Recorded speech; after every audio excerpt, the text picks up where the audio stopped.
Estamos no ar já? Vamos entrar aqui, vamos ver. Acompanhar pelo Facebook. Vamos entrando na página. Entrando na página para compartilhar. Já apareceu para mim? Já apareceu, Thiago? Reposicionar aqui. Para mim que ainda não. A internet aqui é boa, né? A internet que é bonito, é boa, né? Nunca falha, nunca deixa a gente na mão. Vamos só, antes de começar também, contar que a gente tinha planejado, né, fazer de uma outra forma aqui, esse primeiro episódio oficial. E a gente teve um pequeno probleminha na rede aqui, até por isso a gente está entrando 6h30 agora, pontualmente, né? Já tem 7 pessoas nos aturando aí já, Thiago. A gente tinha planejado entrar às 6 horas, né? Sim. Mas estamos aí, né? Vamos trabalhar com as ferramentas que nós temos, né, Thiago? À disposição aí. É isso aí. E aí a gente nos compromete aí no início da semana a corrigir esse problema de rede, de internet, para oferecer, né, um programa com mais qualidade para vocês. Nós estamos trabalhando aqui na pauta, no levantamento de dados, desde 1h da tarde, né, para trazer um pouco de informações, contribuir para você nesse primeiro episódio oficial do ExpressoCast, nas plataformas de áudio. Já estamos no Spotify, estamos no Deezer, estamos no Google Podcast, também estamos no YouTube, no Instagram, no Facebook. E agora vamos falar aqui um pouquinho também, já falamos no nosso projeto piloto sobre a Eurocopa, né, Thiago? Certo. Vamos só primeiro, eu estou aproveitando para a gente enviar o link para o pessoal, né, que a gente já estava planejando fazer isso na outra transmissão, né, da forma que seria. Já está nos acompanhando aqui, já estão nos acompanhando, né? O Álvaro Chacrinha, o Chacrinha já virou aí praticamente o nosso telespectador assíduo, né, Chacrinha? Um forte abraço, meu querido.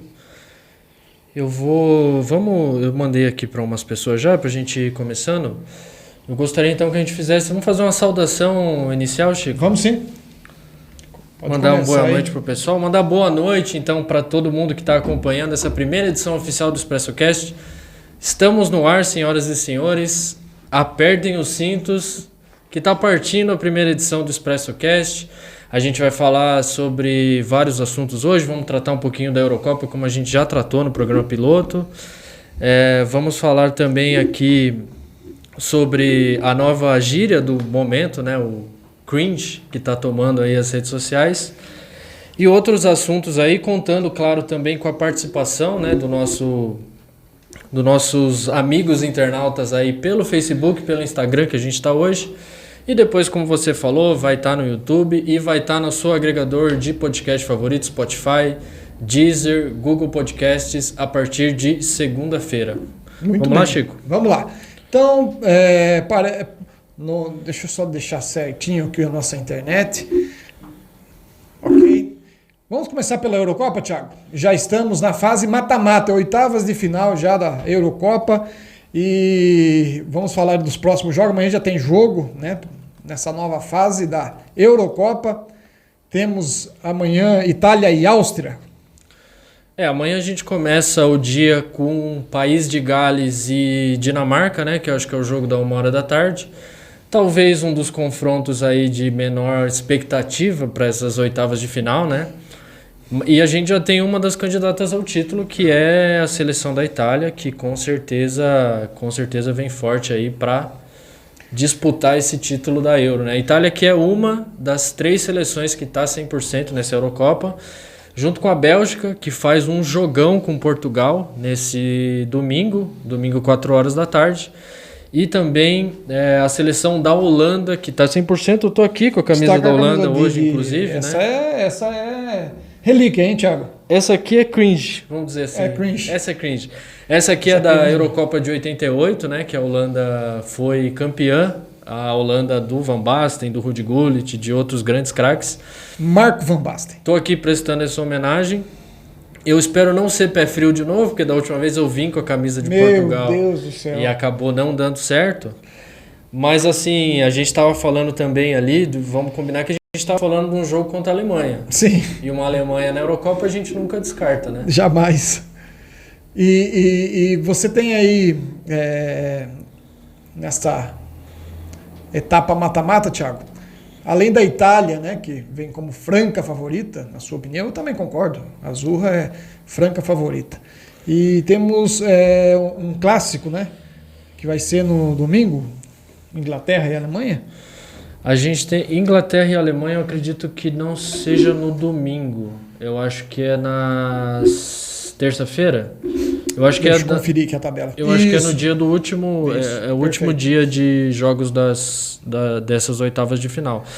Esse é o grande clássico, né? Se a gente olhar o chaveamento, são ali onde estão as duas seleções de maior destaque desse lado do chaveamento. Seria a Alemanha e a Inglaterra, que são uma das duas vencendo. Quem vencer esse jogo surge nessa competição como uma das grandes favoritas, porque é um chaveamento mais fraco, né? Eu posso até colocar aqui para a gente dar uma olhada a questão do chaveamento das oitavas. Sim. Mas realmente esse é um confronto de muita tradição, de muita história, né? A Alemanha e a Inglaterra fizeram inclusive a semifinal da Eurocopa de 96, quando o atual técnico da seleção da Inglaterra, Gareth Southgate, ele era jogador da Inglaterra naquela ocasião. A disputa foi para os pênaltis e ele foi o único jogador que errou o pênalti. Então, na semifinal da Eurocopa de 96, que se não me engano acontecia justamente na Inglaterra. Inclusive também eles fizeram final de Copa do Mundo, né? A final da Copa de 66 com vitória da Inglaterra.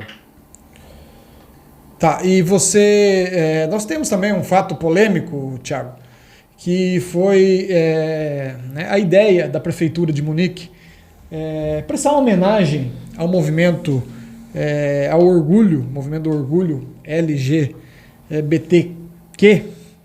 no jogo... QIA+, a sigla tem um completa, QIA+, né? QIA+. Vamos lá. Na sigla, entre o jogo da Alemanha com a Hungria, né? No estádio, na Arena de Munique. E houve, a UEFA acabou não aprovando, né, vetou essa possível homenagem proposta pela Prefeitura de Munique. Então, eu gostaria que você comentasse também, né, o prefeito de Munique, que é o Dieter Reiter, né? Dieter Reiter, na verdade. Dieter Reiter, né, por ser alemão, né? Dieter Reiter. Ou Dieter Ritter, como a gente fala. Não tem problema. O alemão ele tem um pouco dessa forma, né? Ele força um pouco a entonação de voz, né? E então eu gostaria que você comentasse, né, Thiago, esse movimento que partiu da Prefeitura de Munique e acabou sendo vetada pela Confederação Europeia de Futebol. Esse é um assunto que tomou muito também espaço de discussão, não só nas redes sociais e não só no meio esportivo também, porque é importante a gente lembrar que junho é o mês de conscientização, né, contra a homofobia, é o mês do orgulho LGBTQIA+, para falar a sigla completa. E essa discussão ela acabou tomando campos... tomando conta de diversos campos, porque a resposta que a UEFA deu para a Prefeitura de Munique, que já tinha feito o teste de iluminação, né, conseguiu iluminar a Allianz Arena, que é o estádio de Munique, com as cores do arco-íris, né, com a bandeira, teve uma negativa da UEFA para fazer essa iluminação, porque a UEFA alegou que era uma decisão política, era um ato político e a UEFA não se manifesta politicamente.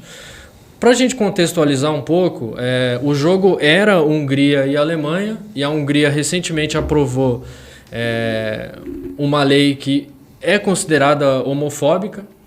Então, o movimento que se fez dentro da Alemanha, com a comunidade e até a própria prefeitura, era de protesto a essa lei, né, do governo do Orbán na Hungria, que é um governo... Viktor Orbán, ultraconservador, e realmente a ideia tinha um viés político, mas vamos lembrar que viver é um ato político, então a gente tem que sempre se manifestar, e a UEFA acabou vetando. Gerou uma série de desdobramentos, a UEFA depois acabou se posicionando, com relação a até colocar no próprio logo o arco-íris e postar nas redes sociais. Mas lembrar que, ainda que o estádio não tenha sido iluminado com as cores do arco-íris, a própria prefeitura, né, de Munique decidiu iluminar diversos outros pontos turísticos, né, da capital da Baviera com as cores do arco-íris e fez apoio também à manifestação. Distribuiu, se não me engano, 10 mil bandeiras do arco-íris. E a manifestação, ela, sem a aprovação da UEFA, ela aconteceu da mesma forma no estádio. Tivemos até uma pessoa que acabou invadindo a partida. Sim. Invadindo o campo. Os próprios jogadores também, né? Eu acho que na hora do hino, se não me engano, com a bandeira, né, o arco-íris. E é uma discussão que ela vem de encontro, assim, nesse mês é fundamental que a gente possa ter esse espaço. Eu fico muito feliz de ter um espaço em que... É o mês do que se comemora aí, né? O mês do orgulho. Exatamente. LGBTQ, não é, Thiago? Exatamente. Então, assim... Mas só voltando um pouquinho mais, Thiago, é importante a gente ressaltar que essa lei que foi aprovada pelo Parlamento húngaro, certo, né? Não foi apenas pelo Premier, mas pelo Parlamento húngaro, que restringiu um pouco, né, o direito dos jovens húngaros de obter informações e ter acesso a informações sobre homossexualidade, né? Nas escolas. Nas escolas. Essa foi considerada uma lei homofóbica, né? Sim. E então, só para a gente deixar claro que a polêmica surgiu nessas duas questões, né? Uma querendo homenagear o movimento Orgulho LGBTQ e o outro país restringindo informações sobre homossexualidade em seu país. Exatamente. Nas escolas. E o jogo acabou indo de encontro, né? Porque já existe dentro da própria União Europeia um movimento de alguns países contra esses regimes que são declaradamente, não declaradamente, mas que eles têm um viés já homofóbico, vamos dizer assim, né? Que tem leis que são mais duras nesse sentido. Então já tem um movimento de algumas nações da Europa e acabou que foi de encontro, acabou tendo esse encontro entre duas nações que já tem esse embate, né? Então, assim, o movimento, ele queria aproveitar justamente um jogo contra a Hungria para fazer, a UEFA vetou, a manifestação, ela aconteceu, e eu vou dizer que, assim, é uma manifestação extremamente necessária, nesse mês que é de conscientização, é necessário que a gente abra todas as portas para a discussão. É necessário que a gente coloque a mão na consciência para entender, principalmente no Brasil, que é um dos países, se não me engano, um país que mais mata. A gente vive um momento de muita intolerância, de pouca aceitação, então o espaço de discussão ele é fundamental. Esse espaço de discussão aqui também para a gente é muito importante. Eu falo para você, eu fico feliz de ter esse espaço e essa oportunidade, porque eu acredito que ainda que a gente não sofra diretamente na pele, toda vez que a sociedade tem uma perda, ou mesmo que as pessoas não conseguem se sentir no direito de ser quem elas são ou como elas são, a sociedade perde como um todo. Então, a gente que não sofre diretamente na pele precisa também se posicionar, porque, como eu te falei, viver é um ato político. Então, se a gente acredita numa sociedade mais justa, mais igualitária, e para todos, mais plural, a gente precisa também e principalmente fomentar, respeitando as diferenças. Com toda certeza, a gente precisa fomentar essa discussão. E é como eu falei, e as ainda mais... elas não se limitam apenas à sexualidade. Sim. As diferenças elas estão expostas em todas as classes sociais, em todas formas de sociais mesmo, né?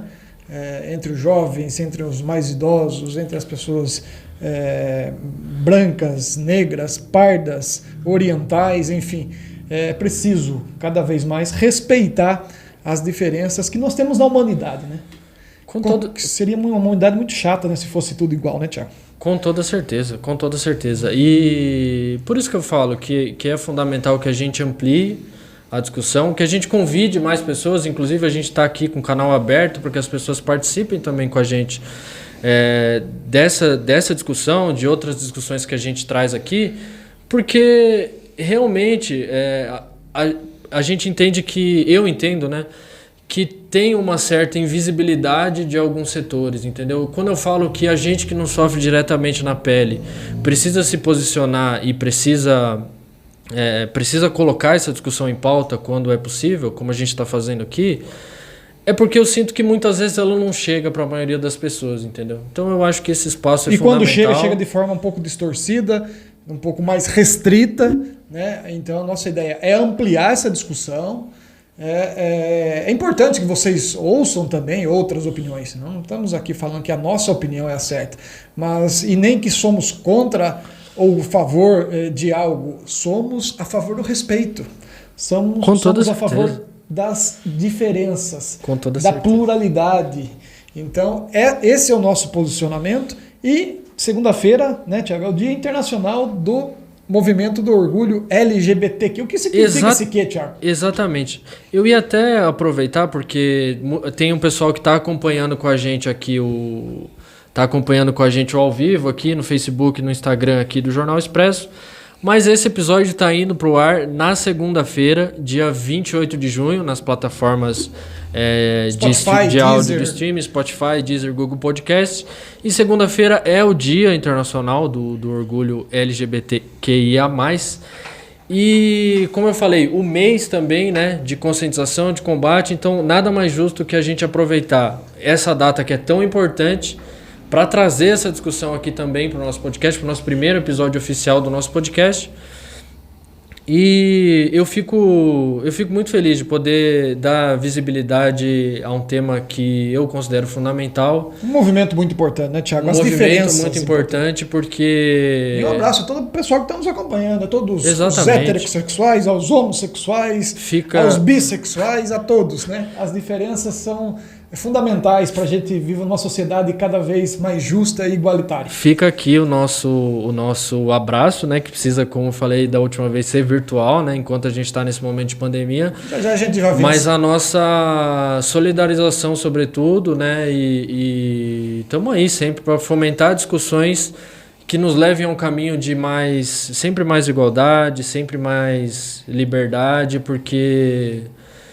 Eu vou te falar que uma das coisas que mais me motiva, assim, todos os dias, na forma com que eu quero ser ou na forma com que eu quero me colocar no mundo, como eu quero deixar um legado, é poder colaborar para uma sociedade onde as pessoas podem ser cada vez mais quem elas são. Quem elas são, como elas podem ser, do jeito que elas querem ser.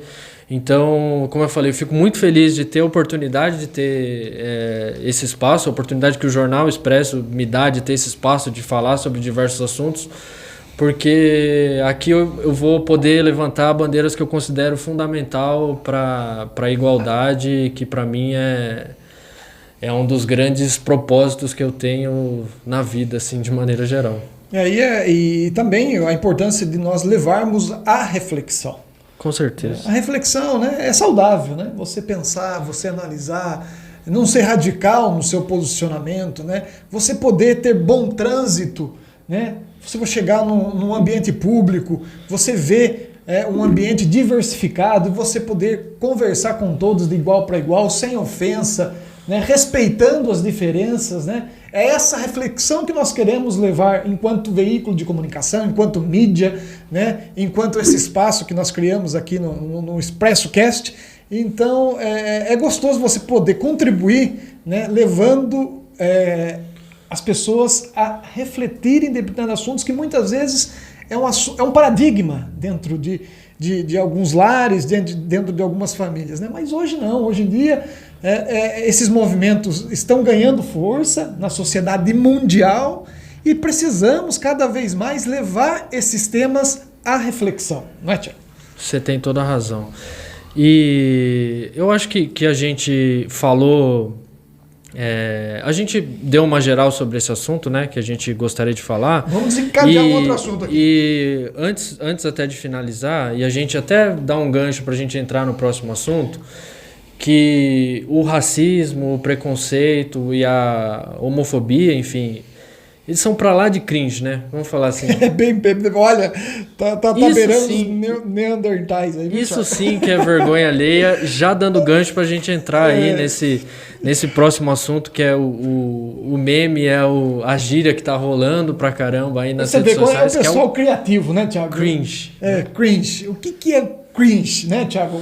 Explica pra nós o que é você que tá bem familiarizado com esse ambiente virtual, com as hashtags que explodiu, né, na última semana. Eu achei até que você estava dizendo que eu estou familiarizado com ser cringe, porque você é cringe. dentro do que é essa classificação, eu me considero assim. Mas é um pouco de uma brincadeira, a gente pode dizer assim, né? Que não chega a ser um conflito de gerações, né, Thiago? É apenas um modo criativo dessa geração Z falar da geração anterior. Eu acredito que é um conflito de geração, mas que é um conflito de geração que ele é natural. Eu acho que nesse momento o que aconteceu é que dessa vez a gente tem um nome para esse conflito de geração, né? É o que talvez a gente classificaria lá atrás como vergonha alheia, sabe? Essa ideia. É um tiozão? É um tiozão. Ser cringe é um tiozão? Ser um tiozão? É um tiozão. Ou uma tiazona? Eu não vou fugir disso, né? Porque se a gente for falar sobre isso e classificar como tiozão, aí eu sou tiozão mesmo. Porque inclusive você é tiozão sou eu. Porque inclusive nesse caso eu sou tiozão literalmente e figurativamente, né? Porque eu realmente sou tio de verdade. Então eu já tô aí dentro desse caminho. Mas é uma discussão, Chico, que é bastante interessante e é bastante ampla, né? A gente brinca, né? Tem várias diferenças, assim. Eu lendo sobre isso e vendo sobre isso na internet, eu mesmo olho e tem umas coisas que eu acho absurdo, assim. Tipo, eu cheguei a dar uma olhada, assim, em algumas coisas e ver que, tipo, consideram cringe tomar café da manhã. Tomar café, o café mesmo. Não, aqui na caneca tá água, mas tomar café é cringe. Tomar café da manhã é cringe. Então eu falei assim, cara, eu tô muito cringe então, porque não é possível. Pagar boleto é cringe. Então você fica assim, muito... Acessar o YouTube para assistir a antiga escolinha do professor Raimundo. Esse é pra lá de cringe. Esse é pra lá de cringe. Esse tá bem enquadrado, né, Thiago? E temos também, Thiago, é importante a gente ressaltar que também são diferenças culturais, né? Vamos ampliar um pouco essa discussão, porque essa geração cringe e essa geração Z consomem produtos... É a Millennium, né? A Millennium. Millennium. Elas consomem produtos da indústria cultural, produtos diferentes. Eles consumiram, né? A geração Millennium, ela consumiu um produto cultural. A geração Z já consome outro produto. Então, praticamente, a gente tem que considerar esse consumo cultural de cada geração. Não é mesmo? Cara, eu diria que assim, não só o produto cultural, né? O que é consumido de forma diferente é o contexto histórico como um todo, né? Quando a gente... vamos pegar aí essa minha geração que vão classificar como millennials, né? Eu sou do começo... Qual ano é isso? Eu sou do começo dos anos 90 e o pessoal diz que vai até meados pro final dos anos 90, que é a geração que ela meio que cresceu na virada do milênio. E a gente tem uma grande diferença de característica para essa atual geração, porque eu sou de uma geração que tive a infância analógica, né? Analógica, e a pré-adolescência, adolescência, me inserindo, não só eu, mas o mundo e a sociedade como um todo, no digital, né? O que é ter uma infância analógica, Thiago? É jogar uma bolinha de gude, soltar pipa? Exatamente, é brincar na rua, é o pega-pega, esconde-esconde, é jogar a bola, joguei taco na rua. E assim, essa geração, a geração atual, né, a geração Z, né, que chama, já é uma geração que ela cresceu no digital. Então, já existe por si só uma diferença muito grande no contexto da realidade mesmo que a gente viveu. E é natural nesse conflito de geração, é natural do ser humano, a gente pode dizer assim, que procure sempre essa relação de pertencimento. Você precisa pertencer a algum momento. Então, quando a gente fala nesse conflito de geração, aquilo que eu não vivi e aquilo que eu não vou poder viver, vai ser cringe pra mim, você entendeu? Porque eu não pertenço àquilo. Pode ser considerado uma insegurança também daqueles que não se adaptaram à nova geração e falaram assim, a minha geração era melhor. Eu vivi isso. Eu tenho essa base, né? Eu acho que... E não leva em consideração um pouco a evolução social, a evolução tecnológica, a evolução da sociedade como um todo, e acaba usando isso como um fator, falou, deixa eu me garantir aqui, não é isso? Eu acho que tem um pouco disso também, mas é que é da própria natureza a gente precisar se sentir pertencendo a um grupo social, a um contexto histórico, a uma geração. Então vai ter sempre essa coisa de meio que puxar uma sardinha para minha geração, no meu tempo era mais legal, a gente fazia isso, a gente fazia aquilo. E pra gente mesmo olhar para essa nova geração... E entender essa nova geração também. Então, mas é natural que a gente ache que... mas essa geração, puxa vida... Acorda meio-dia? Não fez... geração que não toma café da manhã, assim, entendeu? Pra quem não gosta de café, acorda meio-dia. Né? Pois é. E assim, é até legal a gente fazer esse resgate, né, Thiago? Esse resgate e voltar um pouco até para os nossos próprios contextos, para o contexto de quem está participando com a gente, porque grande parte das coisas que a gente fazia na nossa infância é cringe agora, né? E tinha muita coisa legal que hoje em dia é cringe, né? O pessoal não pode não ser cringe hoje, pode ser cringe amanhã. Não pode ser? Exatamente. Eu queria até, inclusive, que a gente não é exatamente da mesma geração. Eu queria 10 até anos de diferença, que você falasse um pouco sobre coisas que você viveu na sua adolescência que eram muito legais e que hoje em dia... Você vai me comprometer, hein, Thiago? Que hoje em dia é cringe. Eu roubava mexerica no vizinho.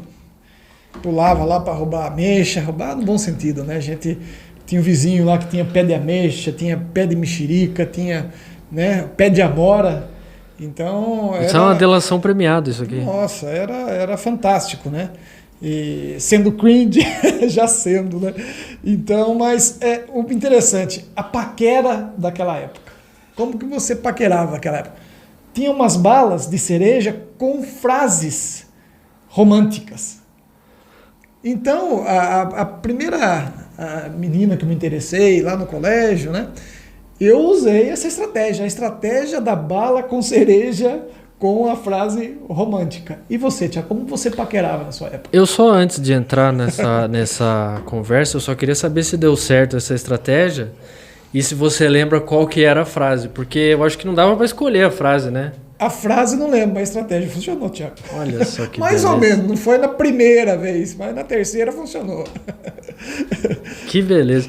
É até engraçado, né? Porque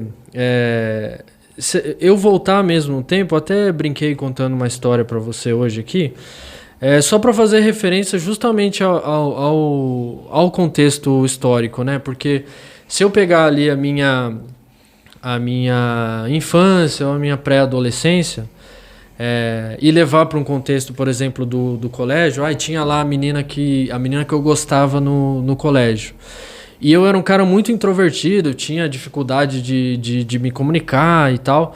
Então tinha aquela coisa de eu ter que me planejar para chegar e falar com ela, sabe? Aquela coisa, vou falar um oi. E ela vai me responder tal coisa. Eu vou pedir uma caneta emprestada, sabe aquela coisa? E aí, assim, quando você voltava para casa, aquela relação só ia acontecer de novo, aquela interação, no dia seguinte. Então você tinha que estar preparado, é lógico que é uma brincadeira, mas assim, você tinha que estar preparado para o contato pessoal, para o olho no olho, para o cara a cara, né? E depois, conforme fui crescendo, a internet foi tomando corpo no Brasil, ganhando os lares dos brasileiros de maneira geral. E a minha geração já passou por um processo de transição que a gente não tinha internet na mão como a gente tem hoje em dia, aqui no celular, mas a gente já tinha internet em casa, no computador. Então, que Orkut. Então, mas nessa ideia mesmo de conversar e do paquera, como você falou, né? Já tinha ali uma possibilidade, por exemplo, de eu conversar de manhã ali com a menina no colégio e à tarde no MSN, por exemplo, ou à noite no MSN. Era o pós-venda. Era o pós-venda. Mas como é que acontecia naquela época? A conversa do MSN, ela só rolava se a outra pessoa tivesse lá no computador também. Tivesse online. Então, assim, a gente teve a oportunidade de fazer uma transição entre o analógico e o digital, né?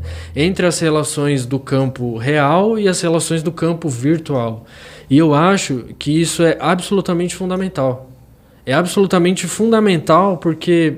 E para quem não viveu esse processo, por exemplo, a geração G já que nasceu com o digital... E a geração X, que eles chamam, né, que é anterior à década de 70, de 80, que são a geração da década de 70, que nasceu no analógico e não passou por esse processo de transição que nem a geração milênio passou. Né? Ela viu o analógico e agora ela está no virtual. Ela está híbrida, né? Geração híbrida. Caiu de paraquedas, né? Caiu de paraquedas no digital. Mas assim, o que eu ia colocar é que eu acho que a gente tem uma vantagem. Porque como a gente está entre essas gerações... no centro. A gente pegou e viveu a transição, viveu o processo e hoje a gente está muito digital. Você entendeu? A gente está tendo capacidade de fazer... algo que não seria possível, sei lá, 10 anos... A gente pode voltar menos, 5 anos atrás, talvez não fosse possível a gente fazer isso que a gente está fazendo agora. Sim. Se não fosse pelos meios convencionais, não tinha hoje. Exatamente. E aí você me falou sobre a questão da geração Z. Como é que ela passa por isso tudo. Eu já pensei muito sobre isso, até antes dessa discussão existir. Eu me lembro alguns anos atrás... quando a gente podia viajar e encontrar as pessoas, né? Que saudade desse tempo, inclusive, parece que já faz muito tempo. É uma saudade recente, mas que bate saudade, né? Eu tava numa viagem em família, né? E a gente viajando em família, eram alguns amigos, assim, né? Amigos da família e tal, e tinham duas crianças pequenas, isso faz uns 3, 4 anos. E eu fiquei observando o comportamento das crianças enquanto a gente estava na mesa do jantar. E era uma no tablet e a outra no celular. O tempo inteiro, durante o tempo inteiro daquele jantar que a gente teve. E aí eu não consegui olhar para aquela cena, aquele cenário que estava acontecendo, e não voltar para minha infância. Porque... eu precisei viver essas situações também, meus irmãos. A gente precisou viver essa situação de, por exemplo, sair jantar com os nossos pais e sentar na mesa junto com os mais velhos, né? O pai, o amigo do pai e tal, o tio e não sei o quê. Só que a gente não tinha essa coisa de poder fazer uma imersão no nosso universo, que é o celular, é o tablet. A gente tinha que vivenciar aquela experiência.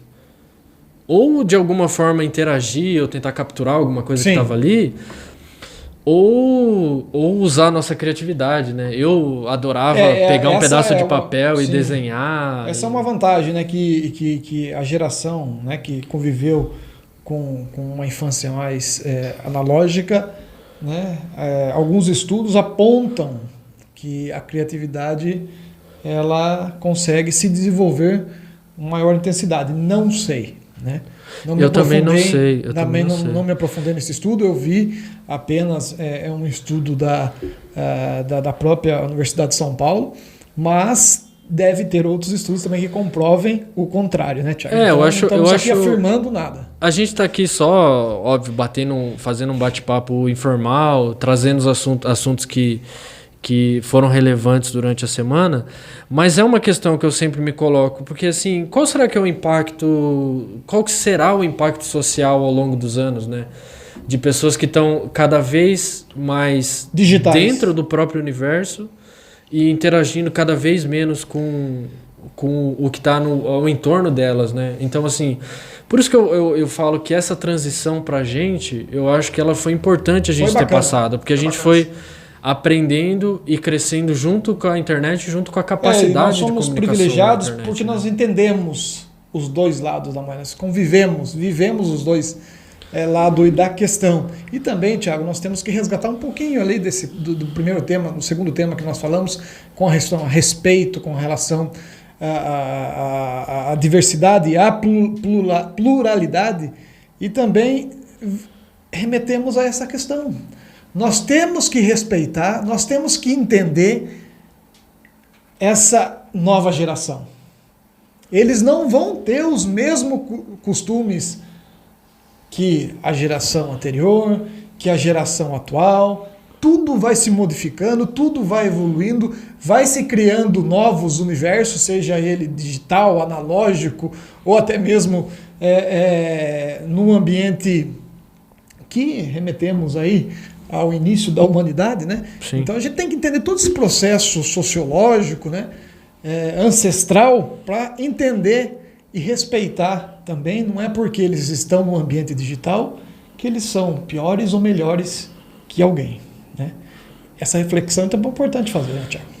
Eu acho que é fundamental, né? Eu acho que é fundamental. Eu acho que da mesma forma que conforme o tempo vai passando e os meios de comunicação vão evoluindo e a gente aprendendo a se comunicar cada vez mais com os novos meios de comunicação que surgem, a gente tem que também sempre fazer esse exercício de aprender a entender e a respeitar e nos comunicarmos da melhor forma possível com as diferenças. A gente está falando aqui de uma diferença de geração, a gente falou no começo de uma diferença de opção sexual, de tudo mais, e isso é fundamental. A gente ter sempre a capacidade de nos comunicarmos com as diferenças, porque é justamente isso que nos vai dar a capacidade de entender, de aceitar, de respeitar muito mais, de ter mais empatia.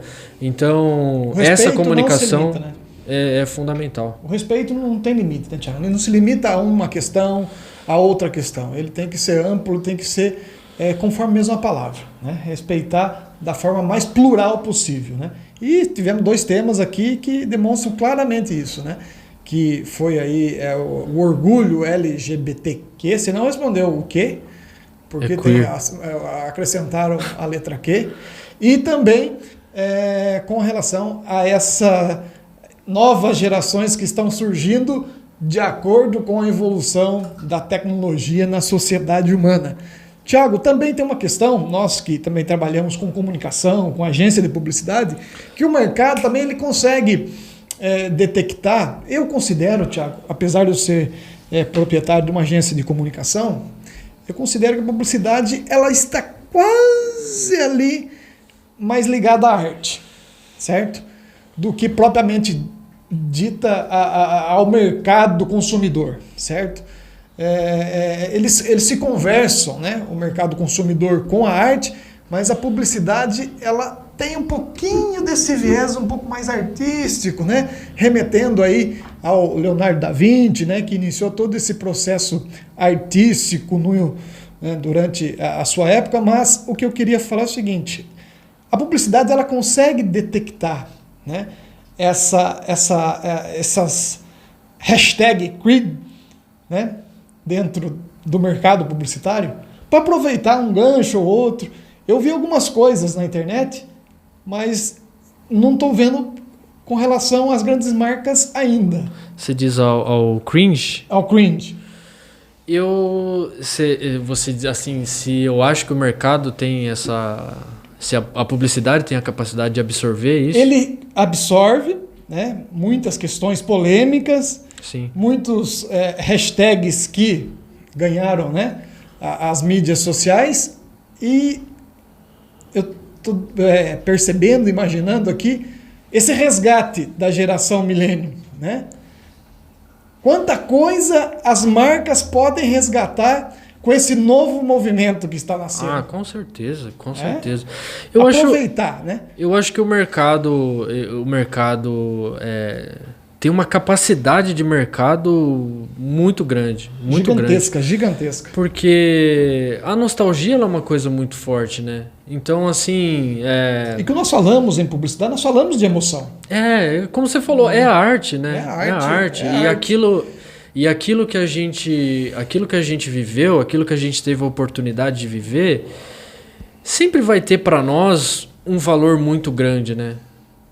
Então, assim, eu realmente também não tenho visto muito, talvez eu não esteja acompanhando tanto assim, o mercado se apropriando ainda eu vi dessa poucas hashtag. coisas, né? Eu vi pouca coisa também, mas eu não tenho dúvida de que vai se aproveitar de alguma forma, porque se não se aproveitar, eu acho que o mercado, a publicidade, ela sobrevive disso, né? A publicidade ela tem que estar ligada com aquilo que está acontecendo no momento, né? Então, se comunicar com as pessoas, como eu falei agora há pouco, a gente tem que aprender a evoluir na comunicação com as pessoas, né? Não dá para ficar sempre na mesma linguagem, sempre na mesma ideia. Acompanhar e entender. Acompanhar os processos que acontecem. Então, eu imagino que tenha um tremendo potencial para isso.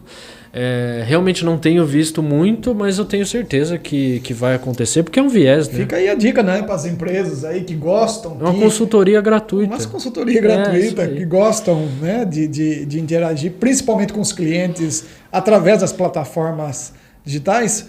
Faça uma busca aí com relação a essas gerações, né, a esses movimentos que estão surgindo, para você também colocar uma publicidade bacana, atraente, né? Para que você desperte emoção também no seu cliente. Isso Eu sei até qual é a palavra, porque quando a gente fala de redes sociais, a palavra é engajamento. Engajamento. E o engajamento, mas o engajamento, você vai conseguir o engajamento falando sobre assuntos que são de interesse do teu público, de maneira geral. Sim. E os assuntos que eles estão em alta... eles são os assuntos que são mais comentados, são os assuntos de mais interesse. Então, assim, é fundamental que você conheça quem é teu público, entenda quem é teu público, para você também poder... E muitas vezes uma propaganda, uma publicidade, ela não desperta diretamente o ato da compra, mas ela agrega valor na sua marca, agrega valor naquilo, no nome da sua empresa, né? Algo que não dá para você quantificar, né? Você tem valores, você tem relação com o seu cliente, né? E relação também podemos traduzir para emoção. Então, as grandes marcas, elas são grandes marcas hoje porque elas trabalham muito bem a emoção com aqueles que confiam em seus produtos. Tiago, vamos passar para um próximo assunto, senão a gente fica aqui... O assunto vamos. Eu tô extenso. Eu tô até tentando conferir com relação ao tempo que a gente está, acho que 40 e poucos minutos, né? Vamos acelerar porque nós live. temos 2 temas ainda. E para a gente falar um pouco, também um tema que está muito em evidência, é um tema polêmico também, que são né, já temos batido bastante nisso, fake news versus Coronavac. Né? Uma informação... Infelizmente, né? A gente tem que entrar nesse tema, né?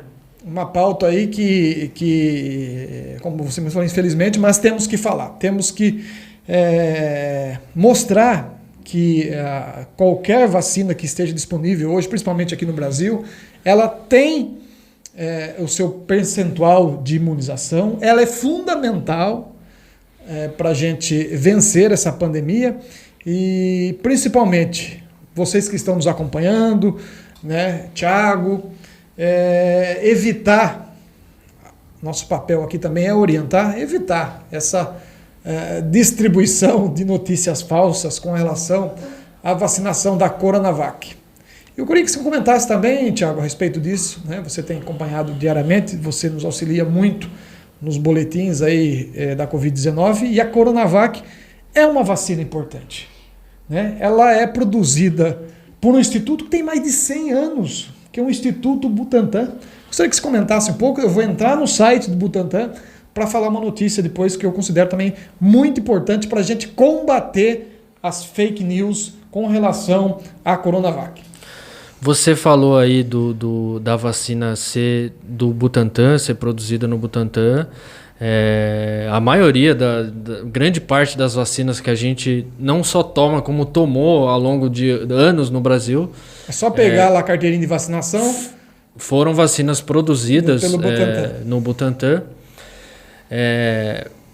Para mim, particularmente, é difícil, é muito difícil ter que engolir que a gente precisa falar ainda sobre a importância da vacinação, sobre a importância de estar vacinado nesse momento.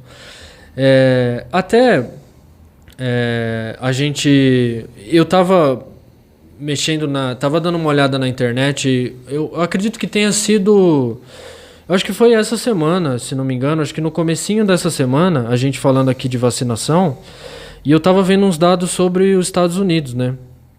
E eu estava dando uma olhada nos dados e eu vi que os não vacinados hoje nos Estados Unidos, eles representam mais de 99% dos óbitos por Covid-19. Os não vacinados. Os não vacinados. Tá aí. Isso quer dizer, a gente está tendo um exemplo claro de um país que investiu recentemente e pesado na vacinação, que teve resultados importantes na vacinação. E os números mostraram que os óbitos que acontecem hoje nos Estados Unidos, que já é um número muito menor do que acontecia há meses atrás, antes da vacinação em massa, os óbitos dos não vacinados, eles representam hoje nos Estados Unidos mais de 99%. Isso quer dizer, mostra também a importância da vacina no combate ao vírus, e a gente tem dados aqui do Brasil também, a gente tem os dados do município de Serrana, né, inclusive, que foram feitos, né, com a Coronavac e mostraram a eficácia dos resultados. Então, os dados, a veracidade das informações, ela está aí. É fácil da gente encontrar. O que tem acontecido muito é uma cultura de consumo das informações que eu não vou dizer que é equivocada, mas é que tem muito hoje eu acredito no que eu quero, eu vejo da forma que eu quero, e esse é um problema que a gente tem vivido que é muito sério, porque quando a gente fala de um problema que é social, que é amplo, que é a saúde coletiva, a gente não pode puxar para o que a gente acha, puxar a sardinha para a nossa opinião política, que muitas vezes acontece, ideológica, eu ia entrar nesse ponto também. Então, é uma questão que a gente precisa ter muita atenção, precisa debater e precisa principalmente rebater, porque vacina salva vida sim.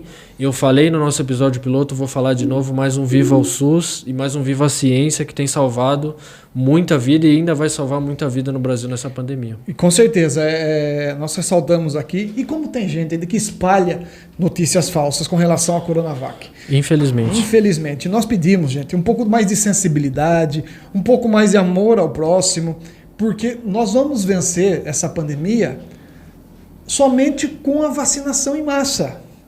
E muitas vezes você espalha essa notícia falsa, você está aí colocando em risco a vida de uma pessoa, seja ela idosa, seja ela familiar, seja ela um amigo próximo.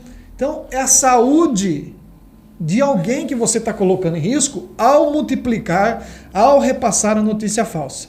Então a vacina, todas as vacinas aprovadas pela Anvisa, que estão sendo distribuídas no Brasil, que estão servindo para salvar vidas, né? Elas têm o seu percentual de imunização, elas têm o seu percentual de eficácia, e que nós pedimos apenas responsabilidade, né, Tiago? Para não multiplicar, para não repassar essas notícias falsas. A Coronavac é a vacina, né? Tem aqui, vou até ler uma manchete do site do Instituto Butantan. Vamos lá. Sobre como relação às mortes, né? O Coronavac é a vacina que mais previne mortes no Brasil, revela novo estudo, publicado no dia 23 de junho de 2021. Então, 2 dias atrás. 2 né? dias atrás. A gente pede essa compreensão, pede essa conscientização e essa responsabilidade com relação aí às fake news e Coronavac. Com certeza. Eu acho que a palavra é responsabilidade, né? A gente que tem o hábito de buscar mais informações nos meios que são oficiais, eu acho que se assusta um pouco com algumas coisas que as pessoas acreditam. Obviamente que a gente entende que muitas vezes eu acho até que não é a falta de informação, mas é a forma com que se consome a informação, às vezes é o círculo social. O que nos entristece, Thiago, é você observar até gente da própria família, família pegando o WhatsApp, acompanhando a campanha de vacinação e olhando lá, Coronavac tal dia, vou esperar a outra. Poxa vida, a maior dificuldade que nós temos hoje é conseguir a vacina.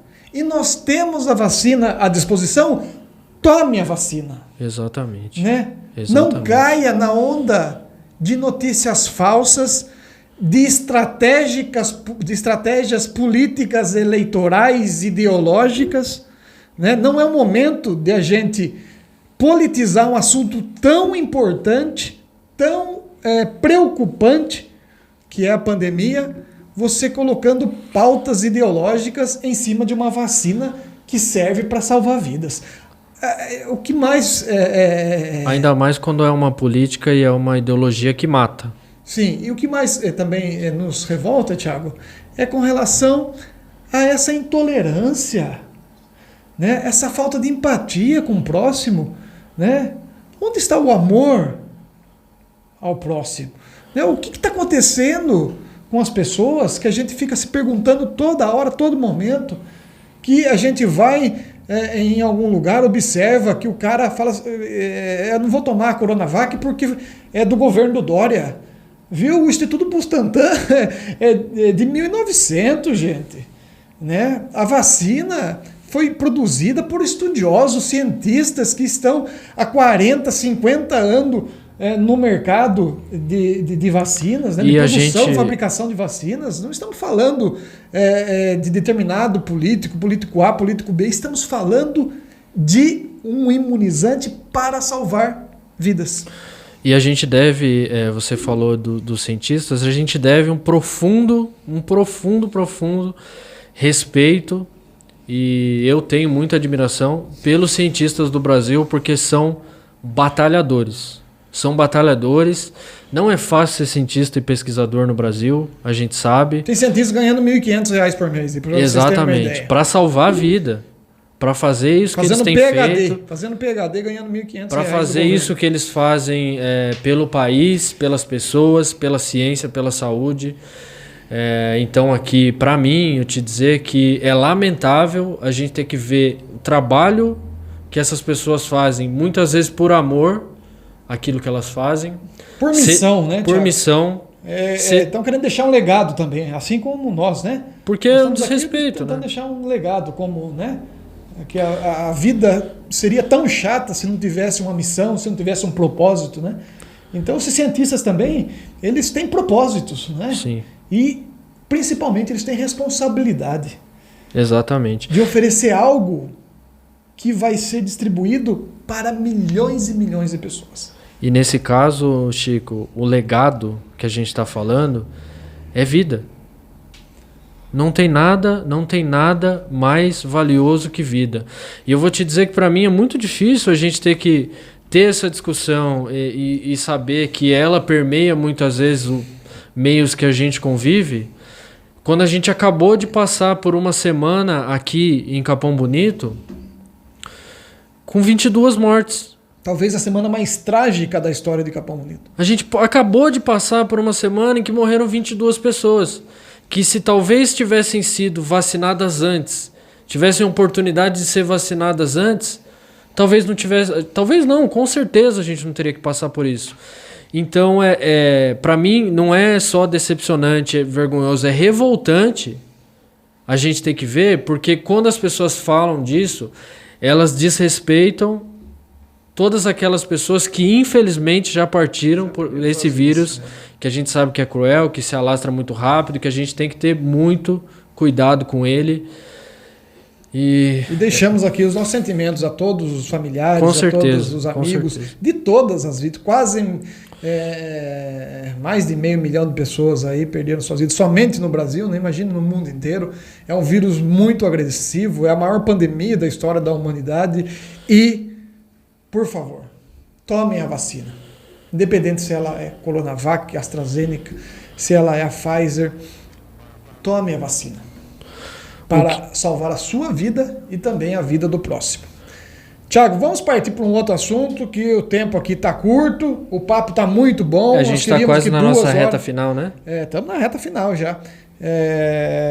Nós gostaríamos de ficar aqui 2, 3 horas falando, né? São assuntos interessantes, importantes, né? Que nós utilizamos esse espaço para agregar alguma coisa para vocês que nos acompanham, porque para vocês que nos toleram aqui, né, Tiago? Exatamente. Então, alguns nos toleram, né? Mas deixa eu falar, de mandar um abraço, um recado aqui para o Danilo Rezende, o Danilo também, o seu amigo Xuxa, ele já virou também aí seguidor aí com cadeira cativa, viu, Tiago? Exatamente. O Alan Oliveira, grande Alan, boa noite, rapaziada, um forte abraço. Joel Santos, fala Chico.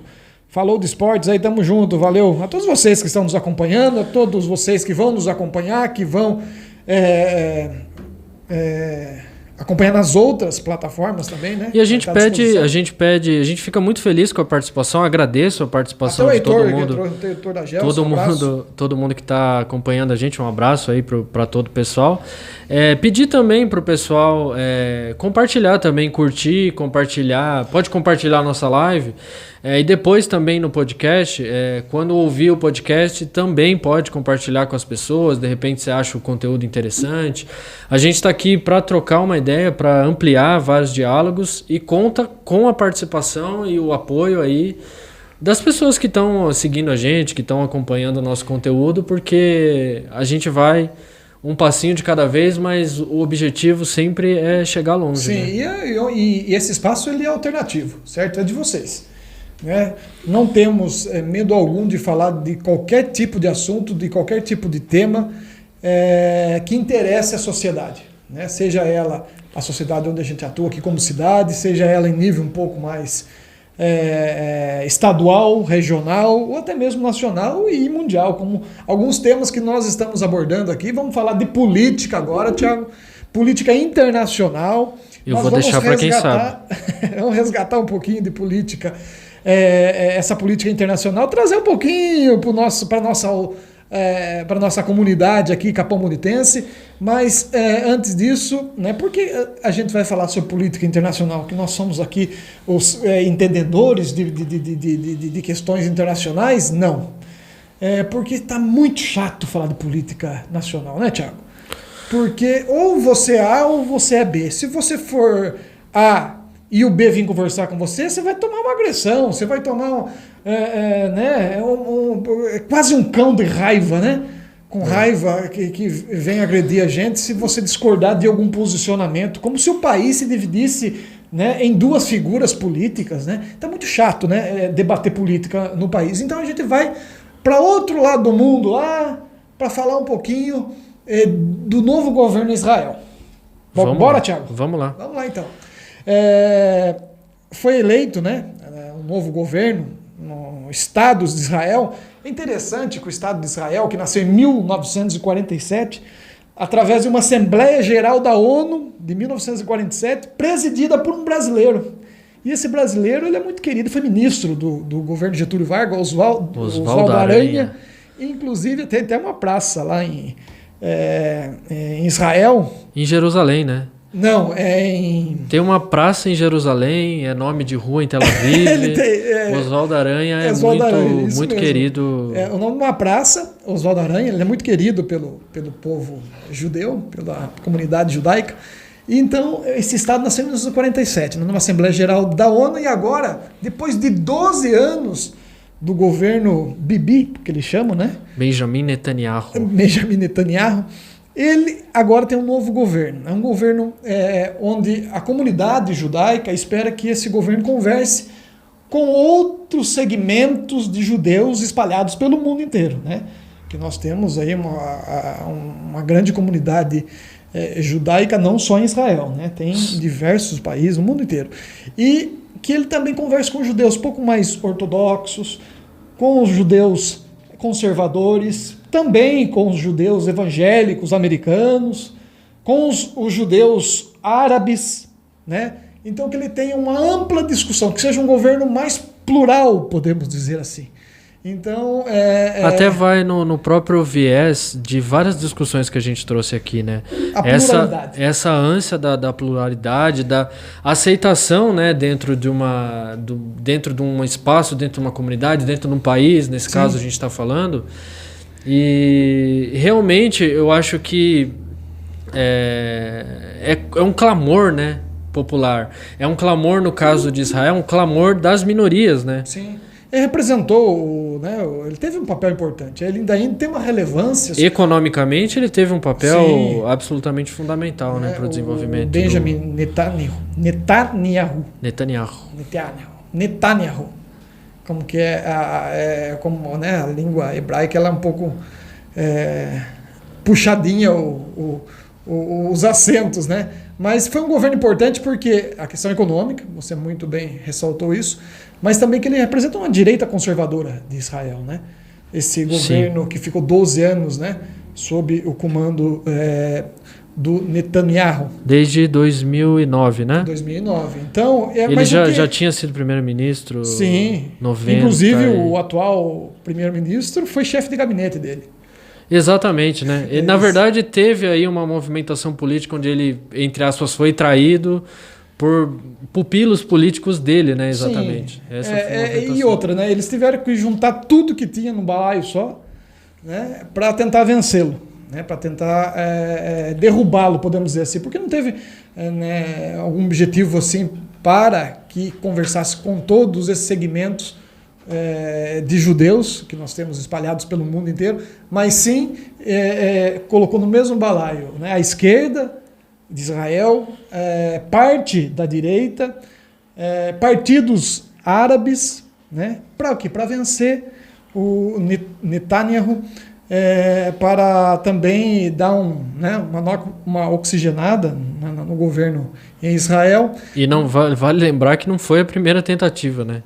Não foi a primeira. Tem uma sequência. E ele não está morto também. Uma né? sequência de tentativas. Não está morto. Politicamente ele ainda ele é uma figura muito importante. Ele talvez seja, talvez não, ele com certeza de Israel é o político mais articulado. Viveu um desgaste. Tem uma boa relação com os Estados Unidos. Tem uma excelente relação. Não com o Biden ele não tem uma relação. Não tem uma relação boa, né? Com o Trump ele tinha uma relação muito boa. É um movimento que se parece que está. Com o Orbán, inclusive da Hungria que a gente citou, ele também tinha uma relação muito boa. Mas realmente o que pegou foi esse desgaste, né? Ao longo dos anos, porque é até interessante a gente trazer um pouco para o contexto da vacinação, da pandemia, porque a gente teve muita notícia de Israel como um dos países que se destacou em vacinação. Quer dizer, o Netanyahu ele conduziu Israel a um papel muito importante no exemplo da campanha de vacinação. Foi destaque no noticiário mundial ao longo de diversas semanas, e nem mesmo isso conseguiu salvá-lo politicamente desse momento, né? E tivemos quase 5 eleições em 2 ou 3 anos. Acho que desde 2019, né? Desde 2019. E ressaltando, né, que o atual Bennett, né, que Bennett é o primeiro-ministro de Israel, o atual primeiro-ministro, ele foi chefe de gabinete do Netanyahu. Então, você vê aí que tem uma divergência da mesma casa, né?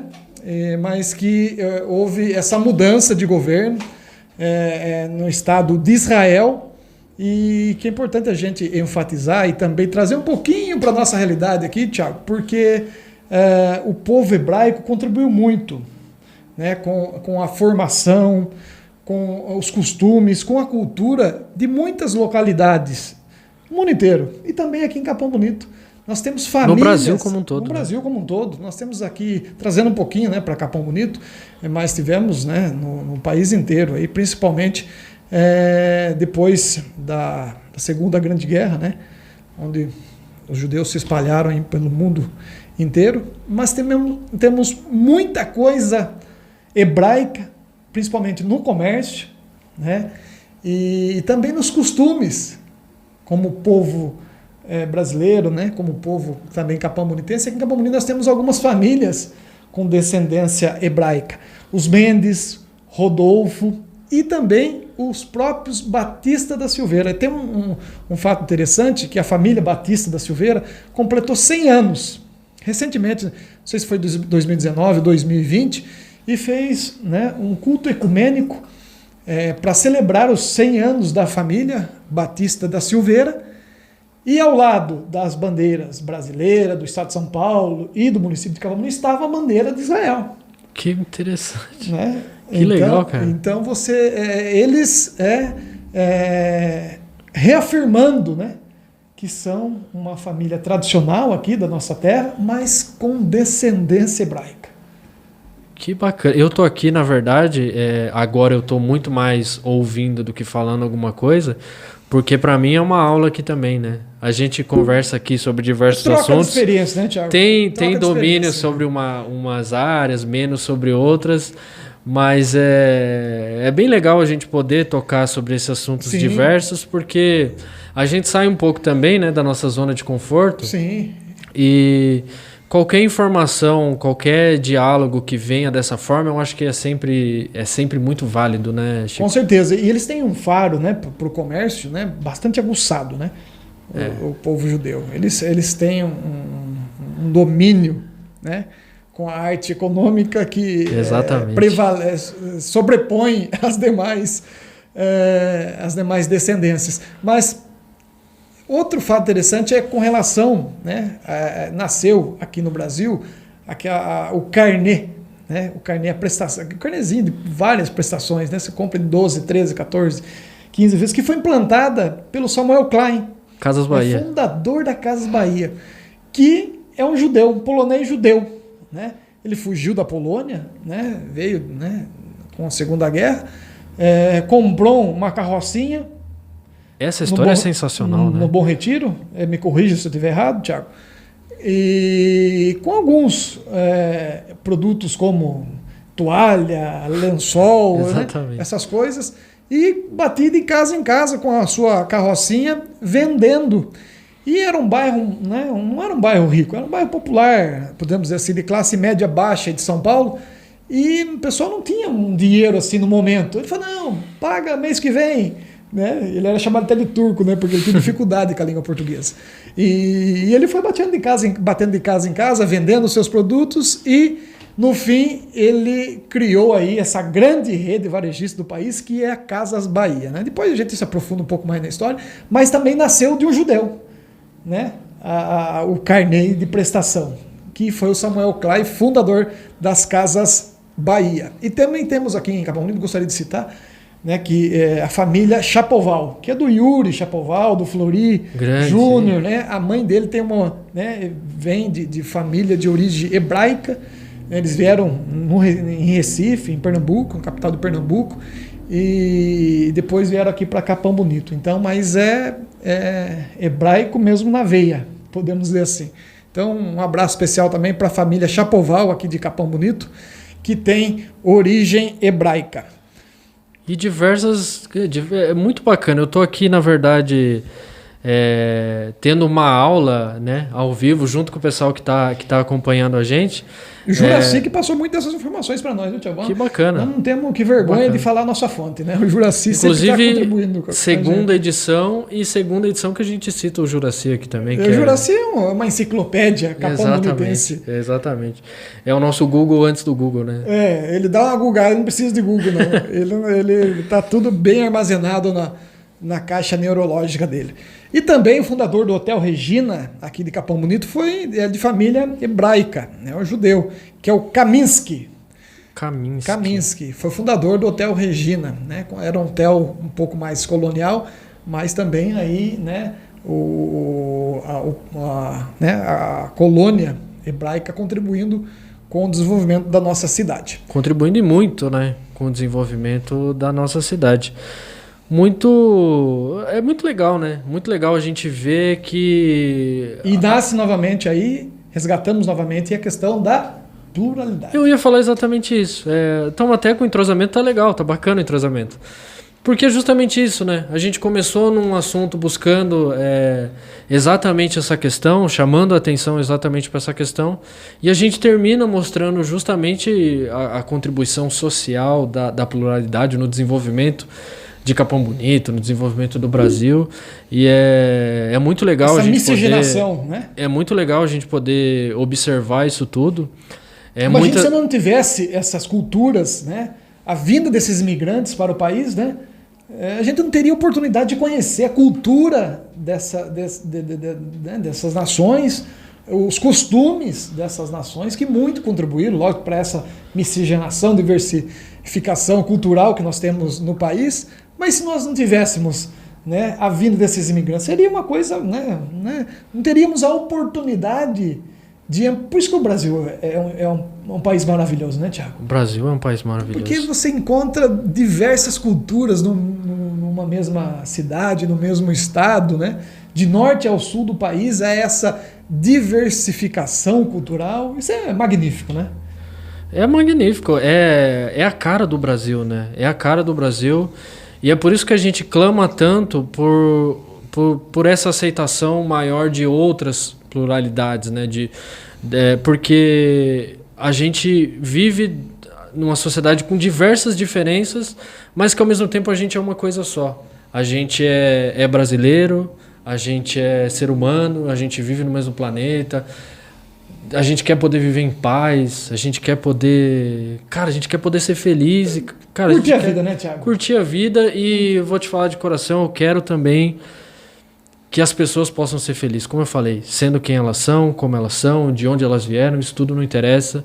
A gente tem que fazer a nossa parte para que as pessoas tenham sempre o direito de ser quem elas são, como elas são, e serem felizes com isso. Respeito é fundamental, e estou muito feliz da gente poder passar essa mensagem aí pros loucos aí que estão acompanhando a gente até o final.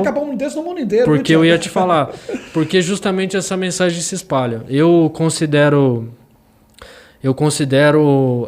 mudar o mundo um trabalho de formiguinha, né?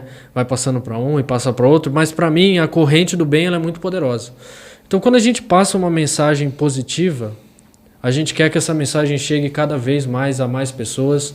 Então a gente pede para que as pessoas também multipliquem aí essas ideias que são positivas, mas que principalmente se abram, estejam abertas ao diálogo, a conversar, a ter não só mais respeito, mas mais empatia pelo próximo também. E esse é o nosso objetivo aqui como veículo de comunicação, transmitir essas informações, multiplicar essas informações, porque as informações elas contribuem diretamente para o desenvolvimento de uma sociedade, de uma comunidade, de um estado, de uma nação, e nós temos o privilégio hoje de ter esse bate-papo com você, ter esse espaço, né, nas plataformas do YouTube, Instagram, Facebook, também nas plataformas de áudio, que é o Spotify, Deezer, Google Podcast, e pedimos a todos que vocês colaborem com a gente aí, dando um like, curtindo, espalhando. Essa mensagem, essa informação pode espalhar. E participando, né? Participando, que pra gente é fundamental. Eu acho que a gente chegou, né, no final, acho que a gente extrapolou um pouquinho o nosso tempo. É difícil, né, de frear. O papo é bom, né, Thiago? Difícil de frear uma conversa no boa áudio dessa. a gente edita. Vamos fazer essa edição. Agradecer demais a participação aí dos nossos amigos, né, que tiveram com a gente, não só até o final, mas tem gente que entra, que sai, que é um programa que tem esse Vai viés tomar um mais café, novo. volta. Como a gente falou no café, piloto, cringe. é o sofá de casa, né? Então Sofazão. você chega e sai a hora que você quiser, mas sempre que você quiser escutar e trocar essa ideia com a gente, vai estar disponível na internet, no Facebook, no YouTube, no Instagram e nas plataformas de áudio streaming aí, a seu agregador de podcast favorito. A gente pede para você continuar com a gente nessa jornada, embarcar com a gente nesse Expresso Cast, que tem muita, muita viagem pela frente aí. Sim, e nós nos comprometemos aqui trazer um cronômetro grande aqui para acompanhar e cumprir o nosso roteiro, né, Thiago? Foram, deixa eu ver quantos minutos. Eu acho 90 minutos, né? Eu acho que estamos 1h15. 1h15, tá bom. Passamos 15 minutos, 20 minutos aí, mas tá valendo porque são assuntos de extrema importância. Muito obrigado a todos vocês, obrigado pela confiança, obrigado por nos aturar até agora. Acompanhe aí as nossas plataformas e voltaremos semana que vem com o nosso segundo programa, né, o segundo Expresso Cast oficial. E muito obrigado novamente, né, Thiago? Valeu, pessoal.